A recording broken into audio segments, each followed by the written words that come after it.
Welcome to Crisis in Perception, where we examine the systems shaping our world one book at a time. Today, we are undertaking a deep dive into an institution that is, well, often shrouded in an impenetrable fog, Hmm. the Central Intelligence Agency. Right. And for most people, for the media, the intelligence community is on a...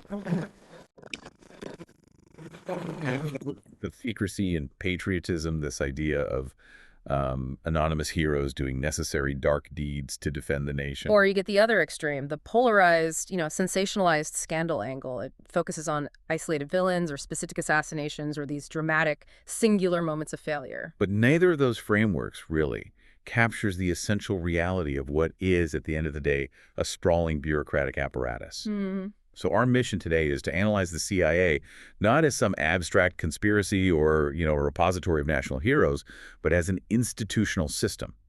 We're looking at structure, incentives, design flaws, and the unintended consequences that these things create over decades. And what's so fascinating is that the source material we've gathered, and this stuff spans from the agency's very beginning in the late 1940s right through the end of the Cold War, it all argues the same thing.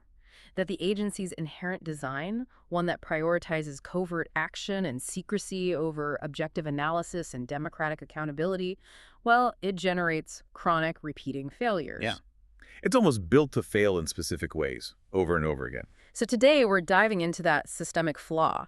We're going to trace its roots from these landmark censorship battles all the way into the material feedback loops of illicit drug economies and political corruption. To map these systemic failures, we're drawing on three really detailed, critical works, and all of them were, in their own time, highly controversial. And that's a key point, isn't it? They were controversial precisely because they exposed these structural flaws that just kept happening across different administrations, not just isolated one-time mistakes. That's it, exactly. They weren't just saying this one guy did a bad thing. They were saying the machine is designed to produce this outcome. So let's start with the foundational critique, the one that actually fought a landmark battle against the government just to get published.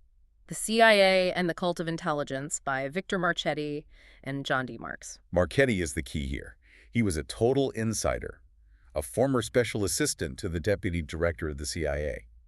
He wasn't some outsider with a grudge. He was in the system, saw how it worked, and, well, he turned against it when he realized the depth of its flaws. And the government's reaction to his book back in the early 70s tells you everything you need to know. Oh, it was immediate and dramatic. The Justice Department served Marchetti with a temporary restraining order that was just breathtaking in its scope. It wasn't just about specific secrets, was it? No, not at all. It required him to submit any manuscript, any article, any essay, factual or not, current or historical, to the CIA for pre-publication review for the rest of his life. For the rest of his life. That concept, pre-publication review, is so critical here. It's basically the government trying to own the memory and the knowledge of its former employees forever. Indefinitely. And the ACLU, they mounted a defense for Marchetti, challenging this very idea. They argued that the order just completely ignored this compelling democratic principle that the public has a right to be well-informed about its government's actions. And they had history on their side, right? This wasn't some new radical idea. Not at all. Their defense was legally sound. They pointed out that disclosing secrets has an honorable history, and they cited the recent victory with the Pentagon Papers. They also pointed out the hypocrisy of it all. A huge hypocrisy. High government officials, they reveal sensitive information all the time in their memoirs to make themselves look good. The government only seems to step in when the disclosure is critical of the institution itself. So the fact that Marchetti lost in court, that he was forced to submit to this review, that stands as this massive win for institutional secrecy over democratic transparency. Huge win for secrecy. It set a powerful precedent. Okay, so that's our first source. Our second is Tim Weiner's monumental history, Legacy of Ashes, the history of the CIA. And this isn't a memoir. This is a rigorously researched, almost encyclopedic history.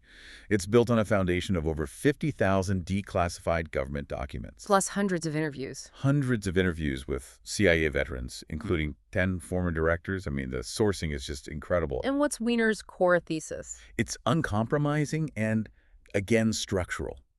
He argues the agency has been plagued by structural and philosophical flaws right from its founding in 1947. Essentially, that it failed to create a first-rate spy service capable of objective analysis. Leaving behind what President Eisenhower famously called a legacy of ashes. That's the title, a legacy of chronic, repeating failures in both intelligence gathering and operational control. Okay, and finally, we're looking at the material, real-world consequences of all this. That's where cocaine politics, drugs, armies, and the CIA in Central America comes in. This one is by Peter Dale Scott and Jonathan Marshall. This book is crucial. It's the one that traces how all this political warfare, these covert ops, intersected with and often intentionally exploited illicit economies. Specifically, they zoom in on the 1980s Contra War in Nicaragua. Right, and the findings of the 1986 Kerry Report, which was a big congressional investigation led by Senator John Kerry. And that report, it provided really compelling evidence of corruption. It found substantial evidence of drug smuggling that pervaded the entire Contra War effort. And this wasn't just a few bad apples. No, it wasn't isolated. It involved individual Contra fighters, sure, but it also involved the suppliers, the pilots, the mercenaries, the whole infrastructure that was essential to the covert war. And the most chilling insight, the core systemic failure this book reveals, was that U.S. officials knew about it, and they didn't stop it. They failed to address the drug issue for fear of jeopardizing the war efforts against Nicaragua. I mean, it's right there in the report. Yeah. Some senior policymakers actually saw the drug money as a perfect solution to the Contra's funding problems. A way to get around Congress and federal law. Exactly. It reveals this cold, calculated feedback loop where the ideological necessity of a covert war just superseded every other legal and ethical consideration. It's amazing how these critiques, some of them decades old, still resonate so strongly. We even see contemporary commentators like Scott Bennett on platforms like TikTok explicitly recommending these three books as like essential marginalized critiques of U.S. intelligence. That cultural moment, I think, reflects a deep, persistent, and probably growing public distrust. Yeah, the audience reaction to Bennett's videos often centers on this fear that the manipulation tactics used abroad, propaganda, covert funding, these illicit alliances, that they would eventually be used on U.S. citizens. Which underscores this real demand for structural transparency. When you start to understand the systems being used globally, you can't help but question their application at home. Exactly. And this cultural framing, it validates why we need this kind of analysis. When the official mainstream narrative, whether it's from the government or the media, fails to explain these systemic failures, well, people are going to seek out other ways to understand what's really going on behind the curtain of national security. They'll find the books themselves. They'll build their own curriculum. Okay, let's unpack this system then, right from the very beginning, the birth of the organization. After World War II, President Truman ordered the disbanding of the OSS, the Office of Strategic Services. Right, the Wartime Intelligence Agency. And why? He saw in it what he called Gestapo earmarks. He was genuinely worried about creating a secret police. And Truman's intent for the new agency, the one established in 1947, was crystal clear. Pure intelligence gathering, objective analysis.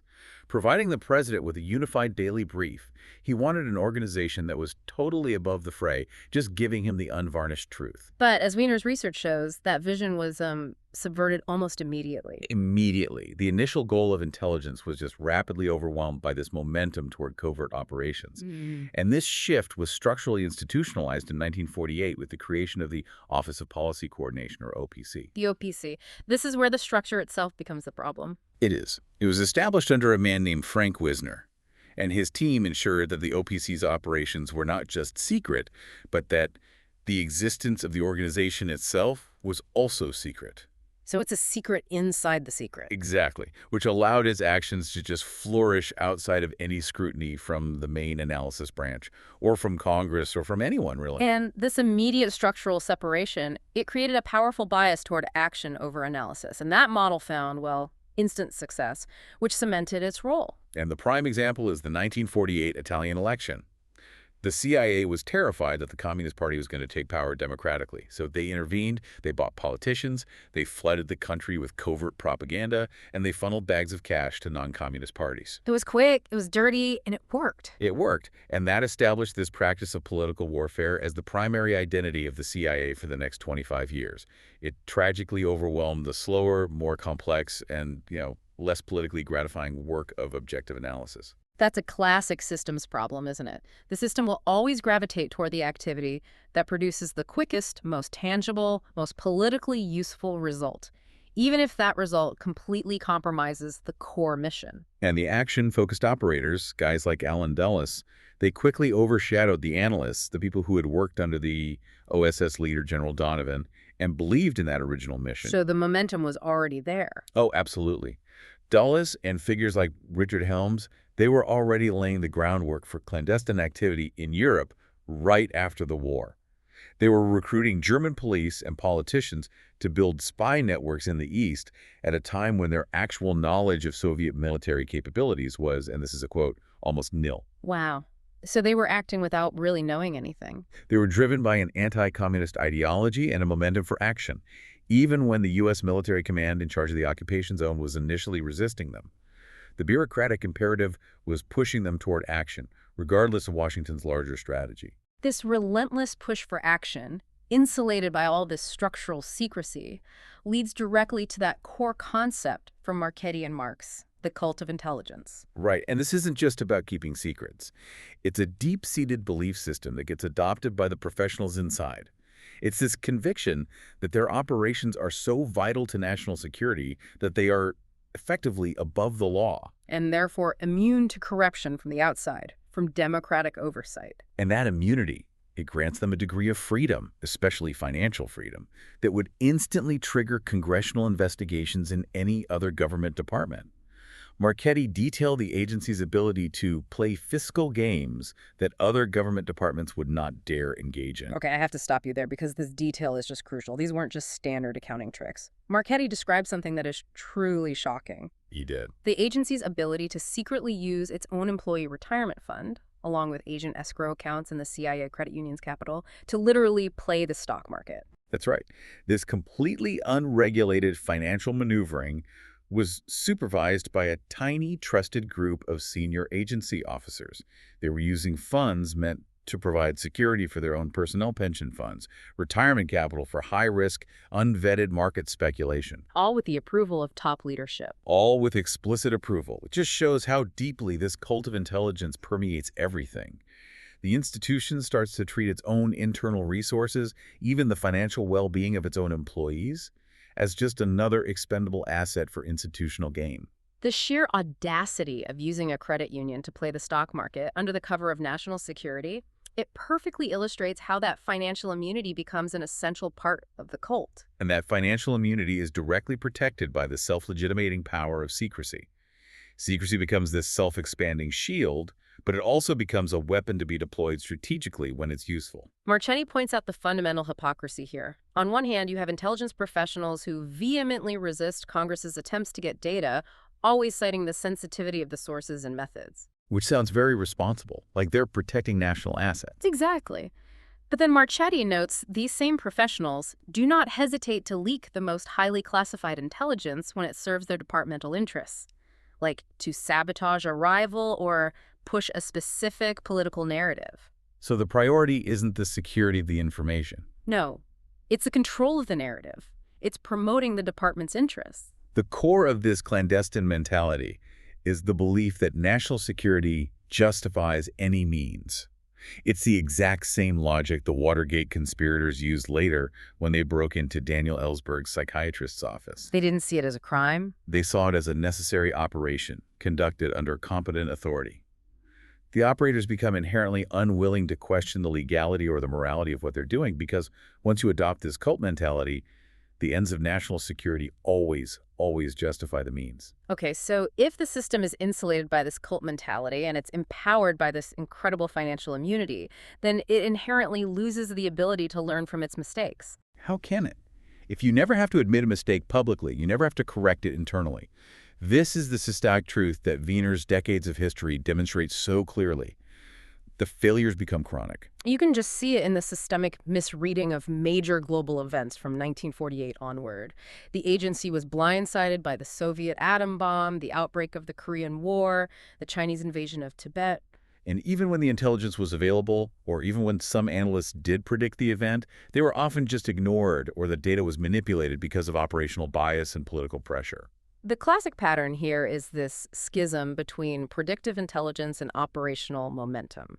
Once an operation is initiated, it just acquires a life of its own, regardless of the facts on the ground. The Bay of Pigs invasion in 1961 is the perfect, tragic historical example of this. It really illustrates the institutional lie, doesn't it? It does. Allen Dulles, the CIA director, had already been caught in a lie during the successful 1954 Guatemala operation. He told President Eisenhower the chances of success were only 1 in 5 at best, and 0 without overwhelming U.S. air support. Right. Yet, when he needed President Kennedy's authorization for the Bay of Pigs in 1961, he pushed it forward by claiming the prospects were even better than the successful Guatemala operation. Which is, as Wiener notes, an astonishing lie. It's an astonishing lie. The institutional momentum, all the training, all the funding, all the proprietary air support infrastructure they had built up, it completely trumped any objective assessment of the risk. Right. It forced the director to fabricate success projections just to keep the operation on track. And this wasn't an isolated incident. We see the same pattern repeating later during the Vietnam War. Yeah. CIA analysts concluded very early in that conflict that U.S. conventional methods were, quote, ill-suited to cope with guerrilla warfare in Southeast Asia. But those accurate, pessimistic estimates were just systematically suppressed by the White House and the Pentagon, who were, hungry for a winnable narrative. The pressure to deliver a politically palatable story led to literal statistical fraud. The agency officially accepted falsified body counts.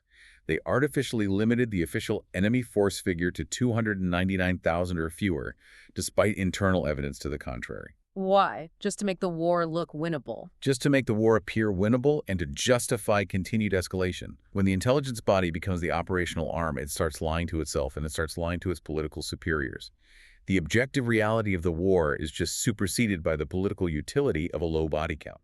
So if the institution's identity is defined by action and this operational momentum, and that action has to be deniable to the public and Congress, then it requires this parallel, massive shadow infrastructure. A whole secondary system. This is what Marchetti detailed with such forensic precision. You need front companies, proprietary organizations. Because to run these large-scale covert ops, globally moving weapons, people, funds, setting up training bases, you need a cover infrastructure that looks totally legitimate but is fully controlled by the CIA.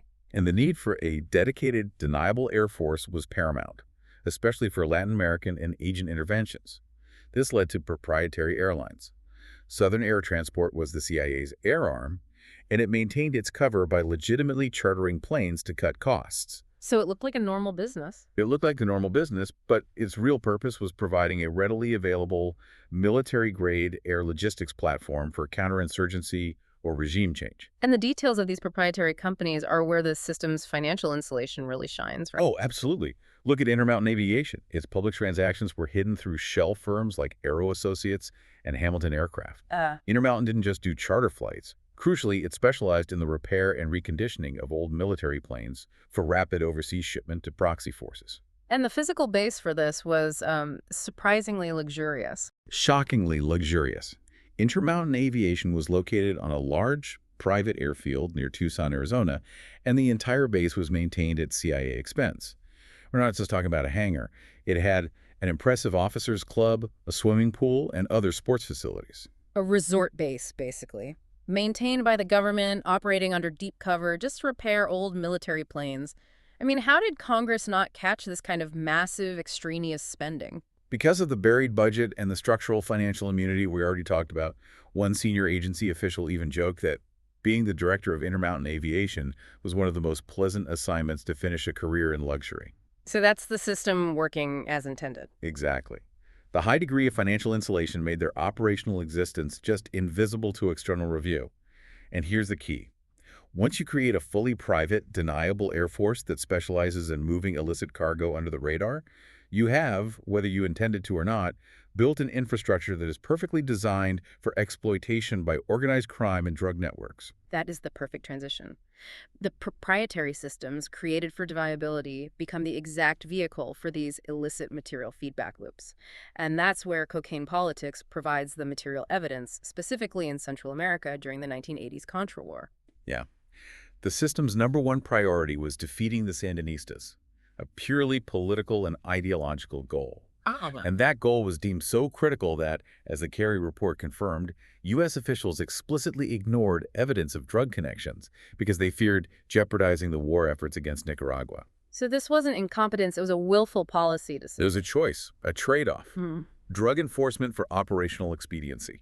And the actors involved in this whole nexus were far from clean. Not even close. The airline vortex, which the State Department itself selected for the crucial Contra supply program, was deeply drug-linked. And the State Department consulted a man named Pat Foley, the president of Summit Aviation, an entity with its own murky history of selling planes to the Somoza dictatorship and outfitting planes for illegal drug protection in northern Thailand. So the system was relying on players who were already experts in moving illicit cargo. They were the best at it.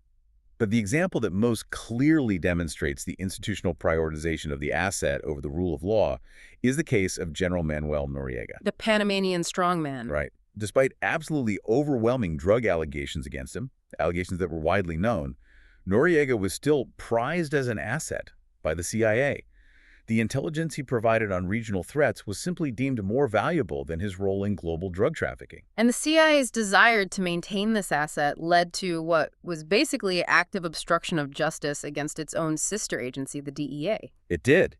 When the DEA boss in Panama City suggested a program to unravel the billions of dollars in Panama-stashed drug money, the CIA station chief agreed, but with one massive caveat. And that was? The station chief demanded that if the investigation developed any information involving Panamanian government officials, which, considering Noriega's position was inevitable, that entire aspect of the investigation must be immediately dropped. To protect the asset at all costs. That's systemic protection of an intelligence asset at the highest cost to the rule of law. The CIA's institutional need for their asset took direct precedence over stopping high-level drug trafficking and money laundering. The resulting relationship wasn't just tolerant, it was symbiotic. A full-on narco-intelligence alliance. It was. Noriega's former political advisor, a man named Jose Blandon, he testified that the Medellin cartel knew exactly how to use the system.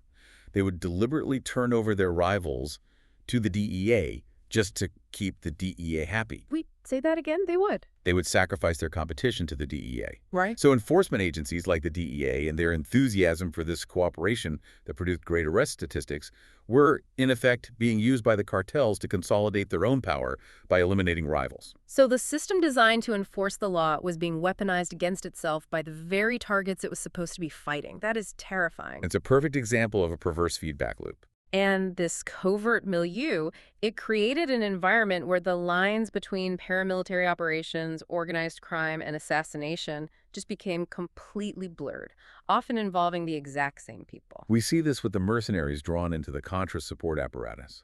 A mercenary named Jack Terrell, positioned deep inside the covert funding structure, allegedly volunteered to hit Pastora or anyone else provided the money is right. So the covert war was basically providing operational training and infrastructure to hit men. To individuals whose loyalty was measured purely in dollars and who were available for targeted violence. And the books trace this type of alliance back decades. This wasn't just a Contra thing. This global network of intelligence assets and organized crime had been operating since the 1970s. Right. For example, when the U.S. successfully cracked down on Corsican drug channels in the early 70s. A power vacuum was created, and CIA-trained Cuban exiles figures like Frank Castro and Jose Medardo Alvaro Cruz were available to step right into it. These ex-CIA Cubans quickly picked up right-wing intelligence connections and started performing arms smuggling and assassination favors for various right-wing dictatorships around the globe. This network eventually grew into broader, politically focused anti-communist alliances, things like WACL, the World Anti-Communist League, and CAL, the Latin American Anti-Communist Confederation. These were ideological organizations that openly leveraged these illicit alliances to gain power. The most infamous example is the 1980 cocaine coup of Luis Garcia Meza in Bolivia, where a military takeover was explicitly funded by drug money. And drug proceeds were also suspected of supporting other right-wing parties, like ARENA in El Salvador. The common thread here is the systemic reliance on unsavory agents, criminals, war profiteers, drug traffickers, because the prevailing logic was that they were the only alternative to doing nothing in the face of perceived communist expansion. And that reliance, which is baked into the very structure of covert action, guaranteed institutional scandal down the line. Okay, we've established the material consequences. Let's now formally map the internal system. The chronic failure is generated by these conflicting incentives among the core actors. You've got the analysts, the operators, the political leadership, and the proxy forces. And the analysts are, in theory, incentivized toward objective truth and accurate prediction. But they are consistently undermined by the operational and political leadership. A guy named Dick Lehman, a highly respected current intelligence chief, he found working for figures like Director Bill Casey to be a trial, partly because of his own right-wing tendencies. So he wasn't just fighting for facts, he was fighting ideological bias inside his own leadership. Constantly. And the political pressure on the analysts was just relentless. Wiener documents that from Nixon's era right up through the end of the Cold War, nearly every single strategic estimate of Soviet forces overstated their modernization rate. And this wasn't because the data was bad. No, it was because the political utility of a heightened threat narrative, which justifies more spending, more operations, a more hardline foreign policy, it consistently superseded the accurate intelligence. So political leadership rarely seeks unvarnished truth. No, they brought their baggage, and they more or less carried it along. They use intelligence to confirm their existing biases.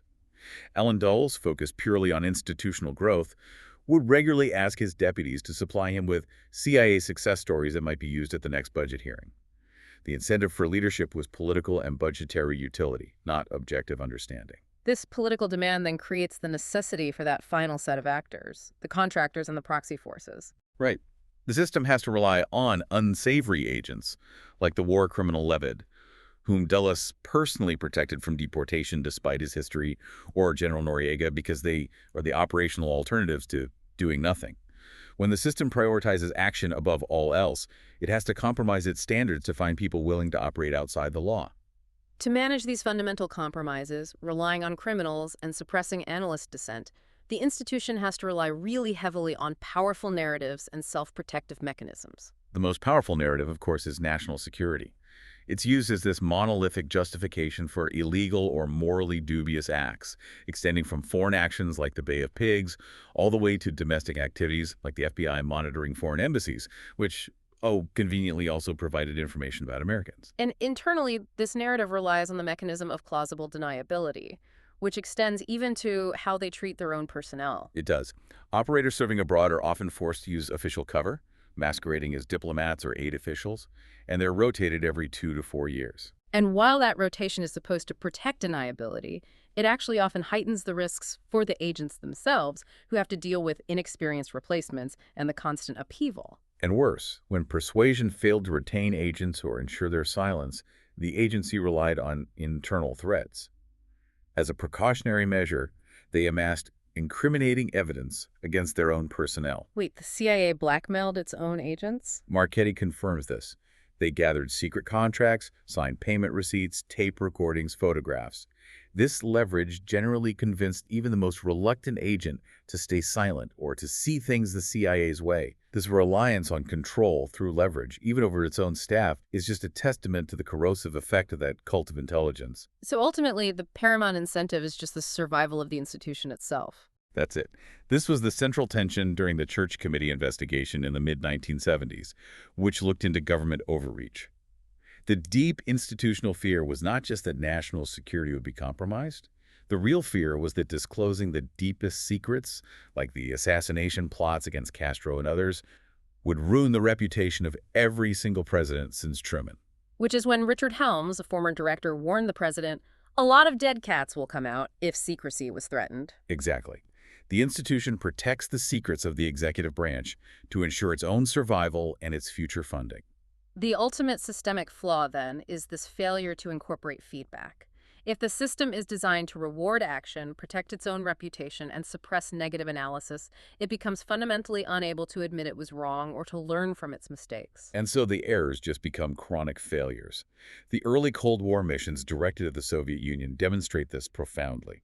The CIA dispatched dozens of Ukrainian agents by air and land in the late 40s and early 50s, trying to recruit internal dissident networks. And the outcome was a total disaster. A complete disaster. Almost every single agent was captured immediately. And worse, Soviet intelligence then used the prisoners to feed back disinformation, convincing the CIA that everything was fine and encouraging them to send more guns and more men. Straight into a trap. Yet, the agency's own history notes that this exact approach, sending dozens of doomed agents into a closed, secure system, continued for 5 years of abortive missions before they finally stopped. 5 years. 5 years of overwhelming data showing systemic failure, and the operational momentum just continued unchecked. This is not accidental failure. This is the predictable result of a system that lacks any kind of epistemic correction. And this operational bias wasn't just about ignoring data. It was about actively resisting control. Director Dulles himself was, at times, fully aware that his clandestine service was out of control, running operations behind commanders' backs. But the operational momentum and the political utility of having that capability made it nearly impossible for him to change course. And this chronic failure mechanism, it extended to the active obstruction of justice when these illicit feedback loops were exposed. Cocaine Politics details how the Justice Department actively degraded accountability during the Contra drug nexus inquiry. They actually falsified a crucial memo. A memo from a prosecutor named Feldman was altered by his superiors without his knowledge to make it appear that a proposed investigation into contra-drug allegations would be nothing more than a pointless fishing expedition. And that falsified memo was then strategically leaked to Republicans to block the Kerry subcommittee's proposed inquiry. This direct interference shows how institutional policy shifts from just covering up past failures to actively preventing new information from ever coming to light. It degrades the core processes of democratic accountability itself. The historical patterns we've discussed, this cycle of secrecy, structural bias, the cover-up of illicit activities, they are so deeply relevant to understanding why intelligence agencies remain so opaque and distrusted in the modern era. They are. The mechanisms of self-protection that were developed in the 1950s and 60s are still very much in use today. You can trace the lineage of secrecy directly back to the Cold War structural design. Like burying the budget. Exactly. Presidents and the Pentagon relied on burying vast intelligence budgets deep within the defense budget and using these broad, vague global findings to authorize covert actions without any congressional specifics. Helms's warning about dead cats coming out when secrecy is threatened perfectly encapsulates that institutional resistance to genuine democratic oversight, which is still highly visible today. And anyone who attempts to enforce that oversight or expose operational flaws faces systemic retaliation. That's also a structural pattern. Whistleblowers and critics are attacked, they're discredited, they're neutralized, rather than the system being reformed. Marchetti's legal battle to publish his book is the landmark example of government retaliation. But we also see this later with figures like the mercenary Jack Terrell, who brought verifiable claims of contra-drug involvement to the government's attention. And what happened to him? Justice Department officials, along with figures like Oliver North and Robert Owen, worked hard and successfully to destroy Terrell's credibility, even though documents released later would corroborate his claims about the contra-drug connection. The message is just crystal clear. The system will protect itself by attacking the messenger. This process of attacking the messenger and suppressing inconvenient truths, it creates a massive perception gap in the public square. And that leads directly to the cultural framing we mentioned at the start. It does. When the mainstream institutional narrative fails to account for documented reality, the public just loses faith. The media coverage of the Contra situation is a stark case study in this. How so? The national media, we're talking sources like the New York Times, they extensively covered President Reagan's charges about Sandinista drug trafficking, reinforcing the political narrative of the time. Yet they were largely silent about the overwhelming evidence of contra-drug links, despite that evidence being available in smaller regional papers or in congressional testimony like the Kerry Report. This lack of transparent, comprehensive analysis in the official channels, it pushes the public toward what Scott Bennett's commentary demonstrates. Parallel education systems. Exactly. Social media reading lists and informal distribution channels become essential because people are actively seeking out comprehensive, structural critiques like the ones in these books. Distrust grows precisely when institutions cannot explain themselves transparently, forcing the public to become their own historians and investigators. And the system has learned how to leverage public perception to meet its own political goals. Oh, absolutely. The raids and investigations used in the war on drugs often fulfilled specific political goals. You'd get a New York Times front page story reporting on Colombian police attacking a cocaine processing plant guarded by communist guerrillas, a narrative that perfectly fulfilled the Reagan-Casey political goals, while the contra-drug connections, which would have undermined the entire ideological effort, were just left unexamined by the national media. So the core theme for us here at Crisis and Perception is clear. This is an institution that frequently confuses secrecy with competence. The power of the CIA continues to operate without effective epistemic correction because it mistakes action, the constant launching of covert operations, for genuine, objective understanding of the world it seeks to shape. And what these deep dives collectively reveal is the profound cost of an institutional design where accountability is just replaced by operational utility. The CIA quickly evolved away from its core, stabilizing mission of intelligence gathering and analysis, favoring the disruptive, short-term incentives of covert action and political warfare. And this structural evolution created a completely self-sealing environment. Secrecy, sustained by that pervasive cult of intelligence, it acts as a corrosive force. It prevents the institution from learning from its vast, costly, and often deadly errors, whether those errors were in Laos or during the Bay of Pigs or in those 5 years of sending agents to their death in the Soviet Union. And the structure itself incentivizes political utility, giving the president what he wants to hear, like overstating Soviet capabilities or falsifying body counts over accurate, objective understanding. This means that failure persists across decades, despite personnel changes and massive budgets, because the structural biases remain constant. And finally, the pursuit of these anti-communist political goals created, as a necessary secondary system, material supply chains that intertwined U.S. proxies with organized crime and drug trafficking. This entanglement wasn't an accident. It was an inevitable consequence of using unsavory assets for deniable operations. And that alliance ultimately led to the perversion of domestic enforcement agencies, who were forced to prioritize intelligence assets like Noriega, or political narratives like that falsified Feldman memo, over actual law enforcement and constitutional accountability. So, if you're listening to this and mapping the systems we've just discussed, we'll leave you with these questions to consider.